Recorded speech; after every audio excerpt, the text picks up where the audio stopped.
ठीक है, इधर ध्यान देना। क्या पढ़ेंगे आज? अभी आर्मेचर रिएक्शन के बारे में। ठीक है, आर्मेचर रिएक्शन क्या है?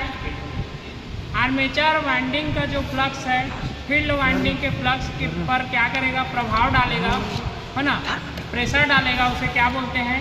आर्मेचर रिएक्शन बोलते हैं। ठीक है, तो उसका डेफिनेशन लिख लो।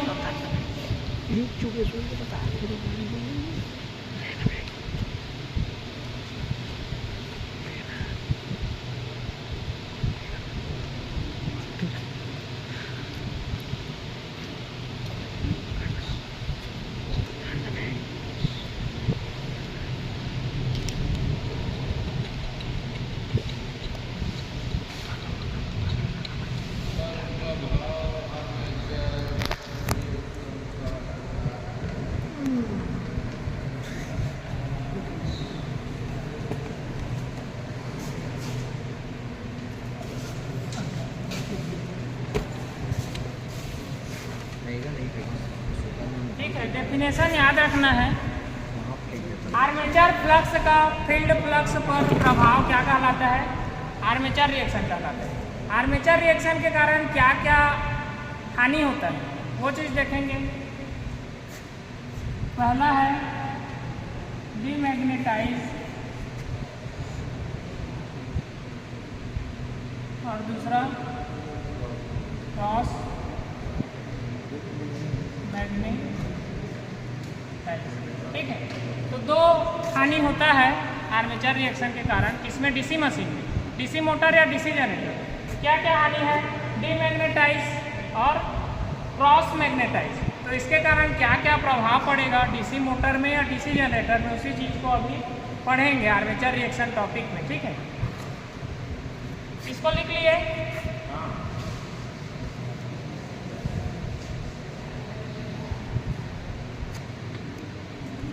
तो आर्मेचर में दो एक्सिस होते हैं, है ना, जीएनए और एमएनए।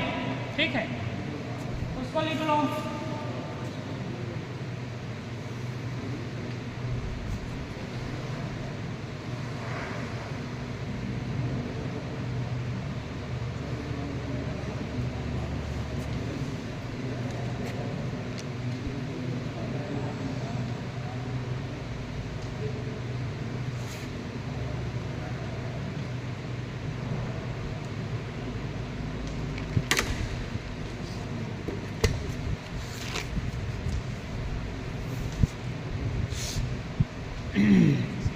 तो आर्मेचर रिएक्शन के कारण, है ना, क्या चीज़ मतलब होने के कारण आर्मेचर रिएक्शन होता है?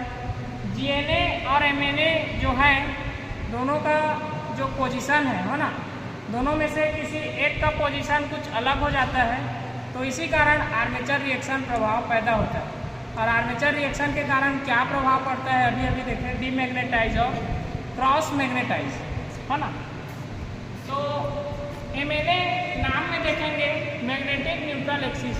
तो एमएनए कहाँ पर रहेगा? जहाँ पे मैग्नेट नहीं रहता है। ठीक है, वहाँ पर क्या चीज़ रहता है? MNA, magnetic neutral axis.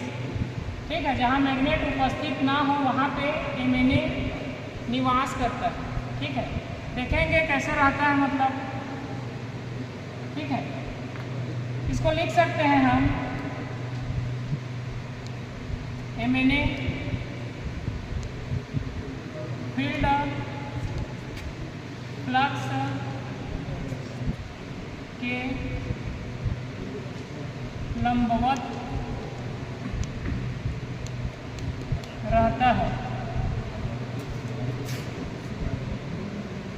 GNA armature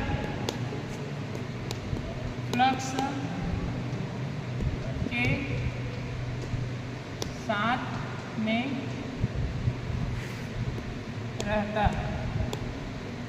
ठीक है, तो एमएनए कहाँ रहता है, जीएनए कहाँ रहता है डीसी मशीन में, वो चीज़ अभी पढ़े। एमएनए कहाँ रहेगा? फील्ड फ्लक्स के लंबवत में। ठीक है, जीएनए कहाँ रहेगा? आर्मेचर फ्लक्स के साथ में। ठीक है, तो इसका डायग्राम देखेंगे, है ना, एमएनए और जीएनए का पोजीशन का डायग्राम।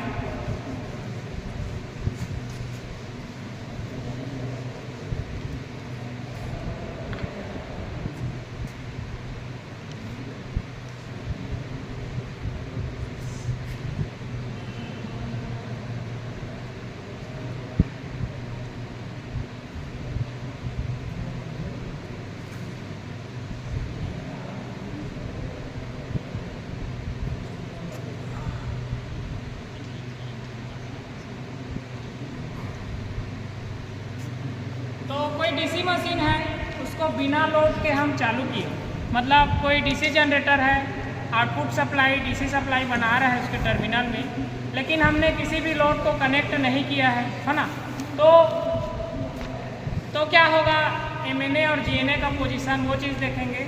और जब हम लोड दे दिए डीसी मोटर में या डीसी जनरेटर में, है ना, तो एमएनए और जीएनए का पोजीशन क्या रहेगा उसको देखना है। तो जब एमएनए का पोजीशन चेंज हो जाता है उसी कारण आर्मेचर रिएक्शन पैदा होता है, और उसी के कारण क्या क्या प्रभाव पड़ेगा डीसी मोटर या डीसी जनरेटर में, डीमैग्नेटाइज या क्रॉस मैग्नेटाइज। ठीक है, तो देखे होंगे कोई लोड है, बल्ब को हम क्या दिए, फेज दिए और न्यूट्रल दिए, है ना। तो बल्ब कुछ करंट लेगा, क्यों लेगा, चालू होने के लिए करंट लेगा। तो हम यहाँ पे एमीटर को कनेक्ट करेंगे तो कितना करंट ले रहा है वो चीज़ हम देख सकते हैं, है ना। और यहाँ पे हम कोई लोड नहीं दिए हैं और फेज न्यूट्रल को ऐसे ही कनेक्ट कर दिए हैं एमीटर से, तो करंट दिखाएगा क्या, नहीं दिखाएगा, क्योंकि कोई लोड जुड़ा नहीं है ना। तो नो लोड कंडीशन में कोई करंट नहीं रहता है सर्किट में, और जब हम लोड देते हैं तो करंट वहाँ आ जाता है। ज़्यादा लोड देंगे तो ज़्यादा करंट आएगा, लोड नहीं है तो वहाँ पे क्या है, करंट जीरो है। ठीक है, तो कोई डीसी मशीन है या डीसी जनरेटर है, उसमें हम नो लोड कंडीशन में अगर हम उसको चालू किए हैं तो क्या होगा, मतलब करंट रहेगा कि नहीं रहेगा, बताओ, करंट नहीं रहेगा। और जब हम लोड देंगे तो करंट उसमें रहेगा। ठीक है,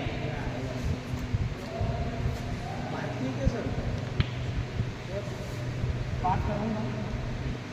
तो नो लोड कंडीशन में ये जो आर्मेचर है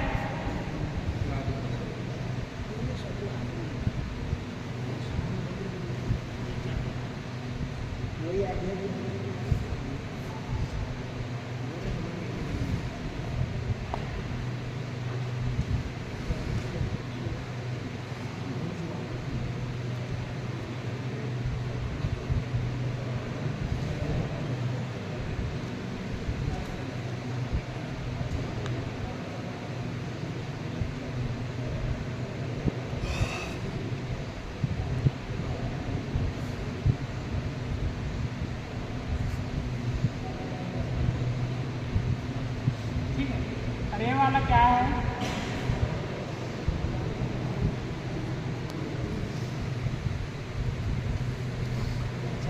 ठीक है। तो कोई भी हो, डीसी मशीन हो या डीसी जनरेटर हो या डीसी मोटर हो, है ना, सब में क्या रहता है, आर्मेचर रहेगा और पोल्सू रहेगा, पोल्सू के ऊपर में फील्ड वाइंडिंग होगा। ठीक है, तो फील्ड वाइंडिंग इस पोल्सू के ऊपर में कुछ ऐसा रहता है। ठीक है, कुछ इस तरीके से ये फील्ड वाइंडिंग है। आर्मेचर में क्या होगा, आर्मेचर वाइंडिंग होगा। ठीक है, तो नो लोड कंडीशन में अभी देखें किसी भी लोड को हम जोड़े नहीं हैं सर्किट में, तो सर्किट में कोई करंट नहीं रहता है। कब, जब लोड नहीं जोड़े हैं तो। ठीक है, तो नो लोड कंडीशन में हम डीसी जनरेटर लिए, कोई भी लोड हम उसके टर्मिनल में नहीं जोड़े, तो क्या होगा, आर्मेचर में करंट नहीं रहेगा। तो आर्मेचर वाइंडिंग में चुंबकीय क्षेत्र नहीं बनेगा, खाली किसमें बनेगा, फील्ड वाइंडिंग। ठीक है, तो फील्ड वाइंडिंग का जो चुंबकीय क्षेत्र है देख सकते हैं एन से एस की ओर गति कर रहा है, लेकिन आर्मेचर में किसी प्रकार का कोई भी चुंबकीय क्षेत्र नहीं है, क्योंकि अभी नो लोड कंडीशन चल रहा है। ठीक है ना, तो नो लोड कंडीशन में आर्मेचर में कोई करंट नहीं रहता है, खाली किसमें करंट रहेगा, फील्ड वाइंडिंग में। तो फील्ड वाइंडिंग ही चुंबकीय क्षेत्र बनाएगा, आर्मेचर वाइंडिंग चुंबकीय क्षेत्र नहीं बनाएगा। ठीक है, तो देखो यहाँ पे नो लोड कंडीशन में फील्ड फ्लक्स पर कोई प्रभाव पड़ रहा है क्या, बिना किसी प्रभाव के या बिना किसी परेशानी के फील्ड फ्लक्स एन से एस की ओर आर्मेचर से होके गुजर रहा है ना, देख सकते हो डायग्राम में। और जब हम लोड देंगे तो क्या होगा वो चीज़ देखना है। तो नो लोड कंडीशन में जीएनए और एमएनए दोनों एक साथ रहते हैं, देख सकते हैं एमएनए और जीएनए जब नो लोड कंडीशन में है, DC machine, DC motor, DC generator, तो जीएनए एमएनए का जो पोजीशन है वो दोनों एक साथ मतलब रहेंगे, एक साथ रहेंगे, ठीक है। और जब हम लोड देंगे तो क्या होगा वो चीज़ देखना है अब। तो आर्मेचर में याद रखना, आर्मेचर में डीसी मशीन का आर्मेचर हो, डीसी मोटर का आर्मेचर हो या डीसी जनरेटर का आर्मेचर, ठीक है। उसमें आर्मेचर में आर्मेचर वाइंडिंग होता है। तो आर्मेचर वाइंडिंग अकेला नहीं रहेगा, दो वाइंडिंग हुआ रहेगा उसमें, दो पैरेलल वाइंडिंग, ठीक है।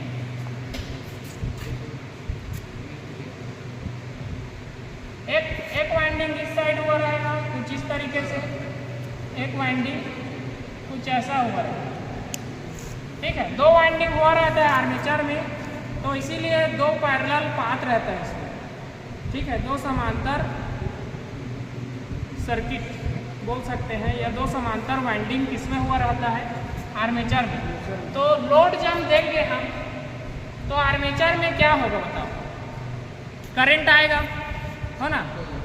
किसी भी सर्किट में हम लोड को जोड़ दिए तो उस सर्किट में, उस वायर में करंट आने लगता है। तो लोड हम दे दिए डीसी जनरेटर में या डीसी मोटर में या डीसी मशीन में, तो क्या होगा, आर्मेचर में करंट आएगा। और आर्मेचर में करंट किस में आता है, आर्मेचर वाइंडिंग में, ठीक है। तो आर्मेचर वाइंडिंग में जो करंट है वो आ गया। तो आर्मेचर में जो आर्मेचर वाइंडिंग होता है उसमें करंट कैसे फ्लो करता है, कुछ इस तरीके से, दोनों साइड में, हो ना।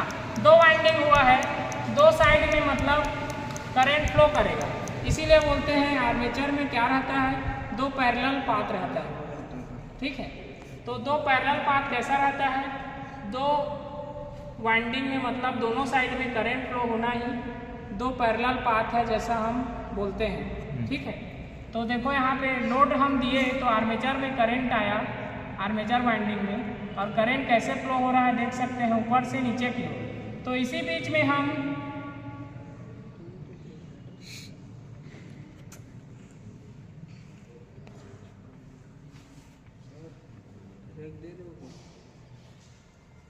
फील्ड वाइंडिंग में भी मतलब सप्लाई रहेगा, फील्ड वाइंडिंग को भी यहाँ रख दिए तो क्या होगा, देखो ये फील्ड वाइंडिंग कैसे गति कर रहा है बोला, एन से एस की ओर। तो जब हम लोड दिए डीसी मशीन में या डीसी मोटर में या डीसी जनरेटर में, तो आर्मेचर में भी करंट आया, आर्मेचर भी अपना खुद का चुंबकीय क्षेत्र बनाया, और फील्ड में तो चुंबकीय क्षेत्र नो लोड कंडीशन में भी था और लोड कंडीशन में भी है। तो क्या हो रहा है, यहाँ पे लोड दिए तो आर्मेचर का जो फ्लक्स है उसका डायरेक्शन देखो नीचे की तरफ है,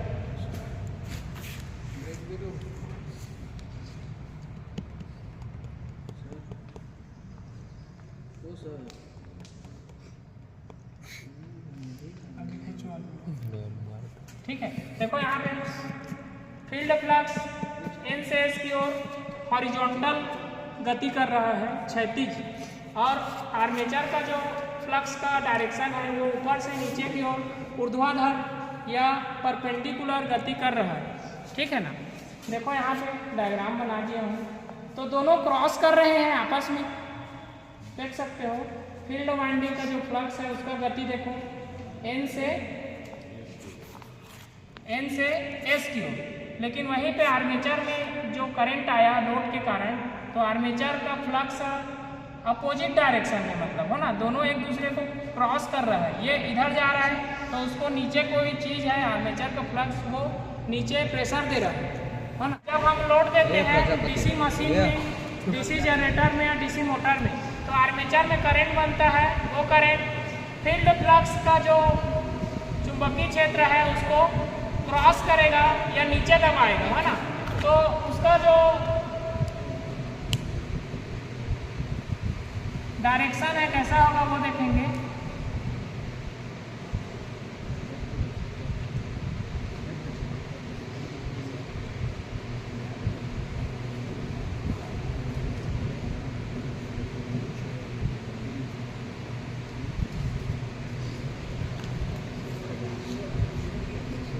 कुछ इस तरीके से हो जाते हैं। देखो आर्मेचर का जो फ्लक्स है ना, उसका डायरेक्शन देखो नीचे की तरफ है, और सन फील्ड का जो डायरेक्शन है वो क्षैतिज है ना, हॉरिजॉन्टल है। तो आर्मेचर का जो फ्लक्स है फील्ड फ्लक्स को नीचे दबाएगा तो उसका कुछ कैसा हो जाएगा, मतलब कैसा दिखेगा, कुछ इस तरीके से दिखेगा, है ना। तो देखो जो सीधा जा रहा था वो चीज़ अब कैसे हो गया, आर्मेचर रिएक्शन के कारण टेढ़ा जा रहा है ना। तो देखो ये जगह जो है यहाँ तक का जगह और यहाँ तक का जगह, यहाँ पे चुंबकीय क्षेत्र का मतलब जो संख्या है घनत्व ज़्यादा हो गया है ना, यहाँ पे फ्लक्स घनत्व ज़्यादा हो गया ना इतना ही एरिया में, लेकिन यहाँ पे देखो खाली हो गया और यहाँ भी खाली हो गया है ना। तो जो जहाँ पे चुंबकीय क्षेत्र नहीं है उसको क्या बोलेंगे, क्या बोलेंगे, डीमैग्नेटाइज इफेक्ट बोलेंगे। मतलब यहाँ जो मैग्नेटाइज था, चुंबकीय क्षेत्र था, वो अब नहीं रहा हो ना, तो उसको इसी प्रभाव को क्या बोलते हैं, डीमैग्नेटाइज। और क्रॉस मैग्नेटाइज किसको बोलते हैं, जब आर्मेचर का फ्लक्स फील्ड फ्लक्स को क्रॉस करेगा, प्रेशर देगा, उसको क्या बोलेंगे, क्रॉस मैग्नेटाइज। और डीमैग्नेटाइज, क्रॉस मैग्नेटाइज के कारण क्या हो रहा है, यहाँ पे जो फ्लक्स का घनत्व है कम हो जाता है, कुछ जगह में ज़्यादा है और कुछ जगह में एक भी नहीं है ना। यहाँ ज़्यादा है देखो और यहाँ पे नहीं है, तो यहाँ पे चुंबकीय गुण है क्या, नहीं है, तो डीमैग्नेटाइज, ठीक है, अनुचुंबकीय, अचुंबकीय बोलते हैं, ठीक है। तो इसको क्या बोलते हैं, मतलब अनुचुंबकीय, ठीक है। तो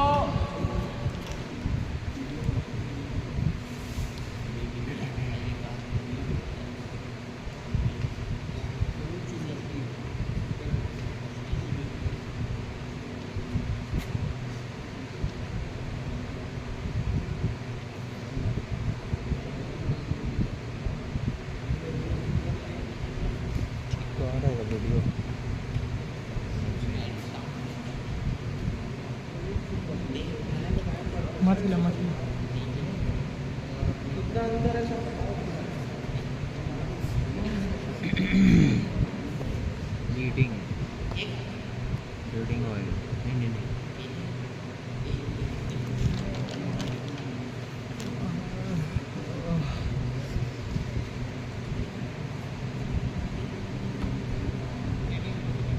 तो देखो यहाँ पे आर्मेचर रिएक्शन के कारण क्रॉस मैग्नेटाइजेशन हुआ, उसके कारण जो फील्ड फ्लक्स सीधा आ रहा था वो टेढ़ा हो गया और उसका जो गुजरने का यानी कि एक पोल से दूसरे पोल में आने का जो एक तरीका है वो बदल गया, है ना। क्या हो रहा है देखो, ये पोल शू है, पोल शू के किसी एक साइड में ज़्यादा मात्रा में चुंबकीय क्षेत्र है, एक साइड में चुंबकीय क्षेत्र एक भी नहीं है, दूसरे साइड में भी वही है, कुछ जगह में ज़्यादा चुंबकीय क्षेत्र है, मतलब फ्लक्स घनत्व ज़्यादा है, और कुछ जगह में फ्लक्स घनत्व एक भी नहीं है ना। क्यों हुआ ये सब, मतलब क्रॉस मैग्नेटाइजेशन के कारण। जब आर्मेचर का फ्लक्स फील्ड फ्लक्स को क्रॉस किया तो उस कारण जो सीधा जा रहा था, फील्ड फ्लक्स सीधा जो जा रहा था वो चीज़ कैसे हो गया, टेढ़ा हो गया। तो उस कारण क्या हुआ, पोल टिप के कुछ जगह में ज़्यादा चुंबकीय क्षेत्र है, पोल टिप के कुछ जगह में कम, एक भी चुंबकीय क्षेत्र नहीं है, ठीक है। तो जहाँ पे एक भी चुंबकीय क्षेत्र नहीं है उसको क्या बोलेंगे, डीमैग्नेटाइजेशन या अचुंबकीय बोलेंगे उसको, ठीक है। और जहाँ पे ज़्यादा है उसको फ्लक्स घनत्व वहाँ का ज़्यादा है, यानी चुंबकीय ज़्यादा हो गया। तो इसी का नाम है, जहाँ पे ज़्यादा चुंबकीय क्षेत्र आया उसको लैगिंग पोल टिप, जहाँ पे कम एक भी चुंबकीय क्षेत्र नहीं बचा उसको क्या बोलेंगे, लीडिंग पोल टिप। और ये क्या है, जहाँ पे एक भी चुंबकीय क्षेत्र नहीं है लीडिंग पोल टिप, जहाँ पे बहुत ज़्यादा है वो लैगिंग पोल टिप। इसमें डीसी जनरेटर में और डीसी मोटर में ये चीज़ उल्टा हो जाता है, जहाँ पे एक भी चुंबकीय क्षेत्र नहीं बचेगा वो डीसी मोटर में क्या कहलाएगा, लैगिंग पोल टिप। और डीसी मोटर में ही जहाँ पे चुंबकीय क्षेत्र नहीं है उसको क्या बोलेंगे, लैगिंग पोल टिप, और जहाँ पे चुंबकीय क्षेत्र है उसको लीडिंग पोल टिप। डीसी मोटर में जस्ट उल्टा हो जाता है। ये किसका है? डीसी जनरेटर का। डीसी मोटर में ये चीज़ नाम है आपस में चेंज हो जाते हैं, ठीक है। तो देखो क्या पढ़े थे हम एमएनए के बारे से। एमएनए के बारे से क्या पढ़े थे बताओ?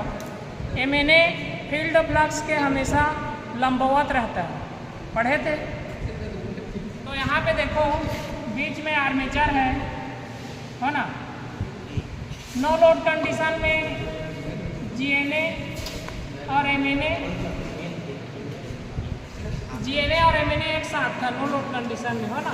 लेकिन जब हम लोड दिए तो आर्मेचर करंट आया। आर्मेचर करंट के कारण क्रॉस मैग्नेटाइजेशन हुआ, और क्रॉस मैग्नेटाइजेशन हुआ तो फील्ड फ्लक्स का जो चलने का तरीका है वो बदल गया, हो ना, टेढ़ा हो गया। तो हमने क्या पढ़ा था कि एमएनए जो है हमेशा फील्ड फ्लक्स के लंबवत रहता है। फील्ड फ्लक्स के लंबवत रहता है 90 डिग्री में, हो ना। देख रहे हो क्या हुआ? मतलब शुरू में क्या था, देखो फील्ड फ्लक्स सीधा जा रहा था तो उसके ठीक 90 डिग्री में एमएनए था। लेकिन बाद में हम लोड दिए तो फील्ड फ्लक्स टेढ़ा हो गया, तो ये एक सीधा लाइन हो गया, हो ना, कुछ इस तरीके से। और इसी के लंबवत में एमएनए आ गया, मतलब एमएनए यहाँ इतना शिफ्ट हो गया, ठीक है, कुछ दूरी शिफ्ट हो गया। तो जो एमएनए का शिफ्ट हो जाना है, मतलब ये भी क्या बोल सकते हैं, इसको हम आर्मेचर रिएक्शन बोल सकते हैं। तो जब हम बिना लोड में DC machine, DC motor, DC generator को चलाते हैं तो एमएनए और जीएनए एक साथ रहते हैं। लेकिन जब हम लोड देते हैं तो आर्मेचर में भी करंट आता है। आर्मेचर करंट फील्ड फ्लक्स को क्या करता है, मतलब क्रॉस करता है। उसके कारण फील्ड फ्लक्स का जो चलने का डायरेक्शन है या जो भी दिशा है चेंज हो जाता है। तो कुछ तिरछा मतलब इंक्लाइंड जैसा चलने लगता है, और उसी में एमएनए 90 डिग्री में शिफ्ट हो जाता है। इसी को क्या बोलेंगे? आर्मेचर रिएक्शन बोलते हैं, ठीक है। तो डीसी जनरेटर में याद रखना, एमएनए डीसी जनरेटर के आर्मेचर के चलने के दिशा में शिफ्ट होता है, और डीसी मोटर में जो एमएनए है डीसी मोटर के चलने के विपरीत दिशा में शिफ्ट होता है, ठीक है। ये चीज़ याद रखना, ठीक है।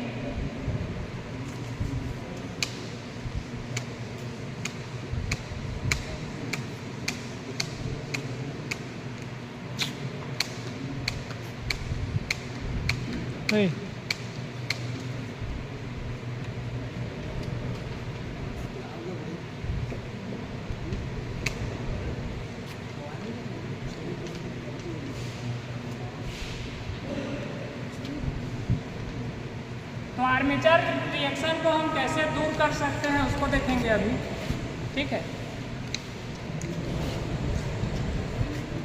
आर्मेचर रिएक्शन के कारण दो चीज़ हो रहा था।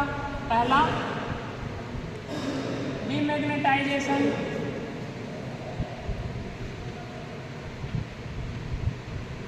और दूसरा क्रॉस मैग्नेटाइजेशन, ठीक है। दो चीज़ हो रहा था। तो डीमैग्नेटाइजेशन हो रहा था,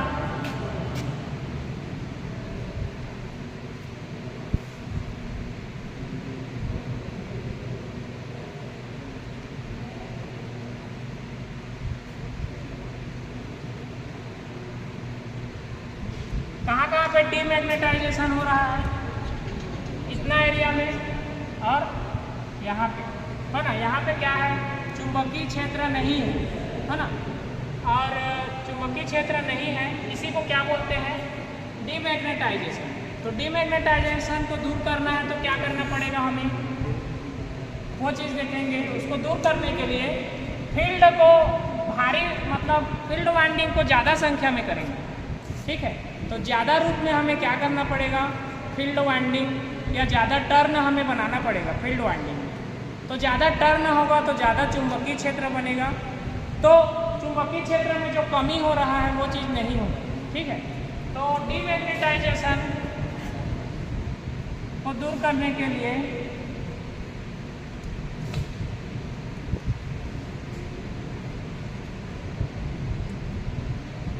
भारी शंट वाइंडिंग करना पड़ता है। ठीक है, तो शंट फील्ड वाइंडिंग को हम ज़्यादा संख्या में करेंगे, ज़्यादा संख्या में, तो ज़्यादा मात्रा में चुंबकीय क्षेत्र बनाएगा, और ज़्यादा मात्रा में चुंबकीय क्षेत्र बना तो जहाँ पे चुंबकीय क्षेत्र नहीं है वहाँ भी चुंबकीय क्षेत्र का पूर्ति हो जाएगा, है ना, कवर हो जाएगा। तो आर्मेचर रिएक्शन को मतलब डीमैग्नेटाइजेशन को हम दूर कर सकते हैं कुछ इस तरीके से। या क्या कर सकते हैं,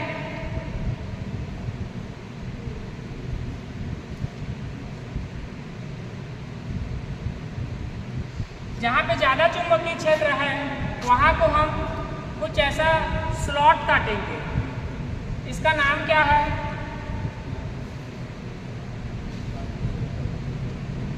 च्यूट ऐसा बोलते हैं इसको, है ना।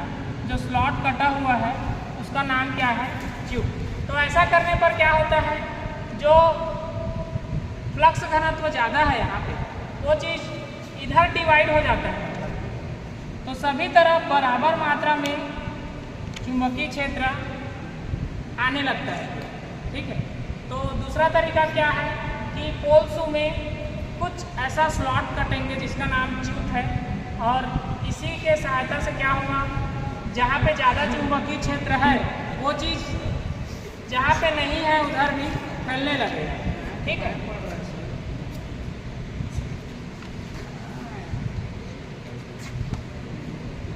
डीमैग्नेटाइजेशन था अभी, है ना, डीमैग्नेटाइजेशन था, कहाँ पे था,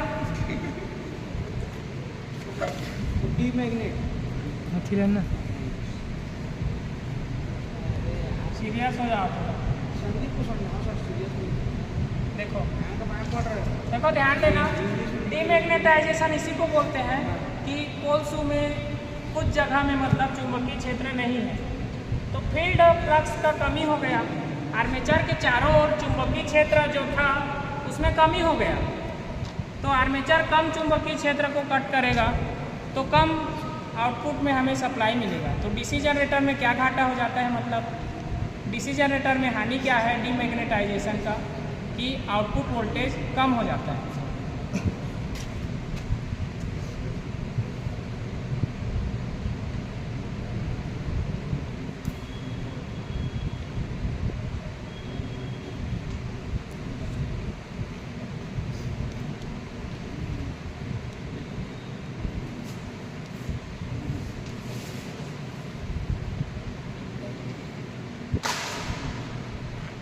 डीसी मोटर में क्या होता है वो चीज़ देखेंगे। डीसी मोटर में अगर डीमैग्नेटाइजेशन हो रहा है, पोल्सू में चुंबकीय क्षेत्र नहीं है, तो क्या हानि होगा या क्या प्रभाव पड़ेगा। तो फील्ड फ्लक्स जैसे ही कम होता है डीसी मोटर में, डीसी मोटर का स्पीड ज़्यादा हो जाता है। ठीक है, तो डीसी मोटर में क्या लिखना है, स्पीड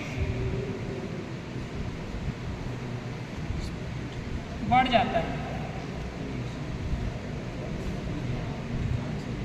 ठीक है, डीसी जनरेटर में डीमैग्नेटाइजेशन होता है तो क्या होता है, आउटपुट वोल्टेज हमें कम मिलता है टर्मिनल में। डीसी मोटर में अगर डीमैग्नेटाइज हो रहा है तो क्या हो रहा है, डीसी मोटर का स्पीड बढ़ जा रहा है।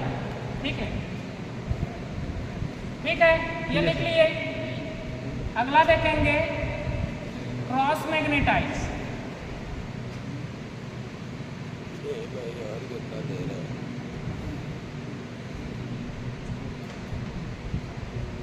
क्रॉस मैग्नेटाइज हुआ, है ना, आर्मेचर का जो फ्लक्स है उसने क्या किया, फील्ड फ्लक्स को क्रॉस किया, उसी को क्या बोलते हैं, क्रॉस मैग्नेटाइज।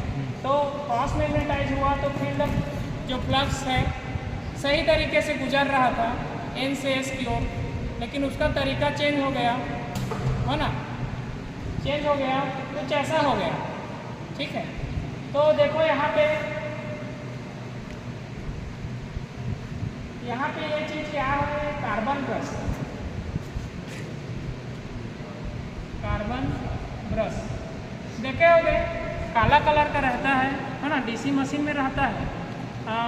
ड्रिल मशीन भी या रेंदा मशीन को खोले होंगे तो काला कलर का एक रहता है ना, तो वो चीज़ कार्बन ब्रश है जो कम्यूटेटर से जुड़ा रहता है। ठीक है, तो क्रॉस मैग्नेटाइजेशन हुआ तो क्या हुआ, जो फील्ड फ्लक्स का चुंबकीय क्षेत्र जो ज़्यादा था है ना, वो कहाँ देखो कहाँ जा रहा है, कुछ ऊपर की ओर जाने जैसा कर रहा है ना, कहाँ, कार्बन ब्रश के पास। तो कार्बन ब्रश के पास में अगर फील्ड फ्लक्स जा रहा है तो कार्बन ब्रश में क्या होगा, शॉर्ट सर्किट होगा। ठीक है, तो इसके कारण क्या होता है, कार्बन ब्रश में शॉर्ट सर्किट होता है। ठीक है, और शॉर्ट सर्किट होगा तो क्या होगा, कम्यूटेटर उसका मतलब कार्बन आएगा कम्यूटेटर में, और कम्यूटेटर का काम क्या है, एसी को डीसी में बदलना, डीसी को एसी में बदलना, वो चीज़ सही से नहीं कर पाएगा। ठीक है, तो क्रॉस मैग्नेटाइजेशन होता है डीसी मशीन में, डीसी मोटर में, डीसी जनरेटर में। तो क्या होता है, ज़्यादा चुंबकीय क्षेत्र एक कार्बन ब्रश के साइड में आने लगता है और कार्बन ब्रश के पास पहुंचेगा तो क्या होगा, कार्बन ब्रश में शॉर्ट सर्किट होगा, स्पार्किंग होगा, है ना। तो क्रॉस मैग्नेटाइजेशन के कारण कार्बन ब्रश में शॉर्ट सर्किट होता है। ठीक है, और इसको दूर कैसे कर सकते हैं क्रॉस मैग्नेटाइजेशन को, एमएनए तो शिफ्ट हो गया है यहाँ पे और जीएनए यहाँ पे है ना। क्रॉस मैग्नेटाइजेशन हुआ तो एमएनए फील्ड फ्लक्स के लंबवत शिफ्ट हो गया। तो एमएनए जहाँ पे रहता है वहाँ चुंबकीय क्षेत्र नहीं है, देख सकते हो इतना एरिया में चुंबकीय क्षेत्र है क्या, नहीं है। एमएनए को हम यहाँ ले आएंगे तो मतलब स्पार्किंग नहीं होगा, या कार्बन ब्रश को हम एमएनए के पास में ले जाएंगे तो स्पार्किंग नहीं होगा। ठीक है, क्योंकि एमएनए में मैग्नेटिक न्यूट्रल एक्सिस है, चुंबकीय क्षेत्र नहीं रहता है, हमें पता है ना। तो कार्बन ब्रश को हम एमएनए में अगर शिफ्ट कर देंगे तो क्या होगा, ये चुंबकीय क्षेत्र कार्बन ब्रश तक नहीं पहुंच पाएगा, कार्बन ब्रश में स्पार्किंग नहीं होगा। ठीक है ना, तो कार्बन ब्रश में स्पार्किंग नहीं हो रहा है तो मतलब क्या हो रहा है, आर्मेचर रिएक्शन के कारण जो स्पार्किंग हो रहा है उससे हम बच रहे हैं मतलब। तो एक तरीका है कार्बन ब्रश को एमएनए में शिफ्ट करना, जिससे क्या होगा, कार्बन ब्रश के पास चुंबकीय क्षेत्र नहीं पहुंचेगा, कार्बन ब्रश में स्पार्किंग नहीं होगा।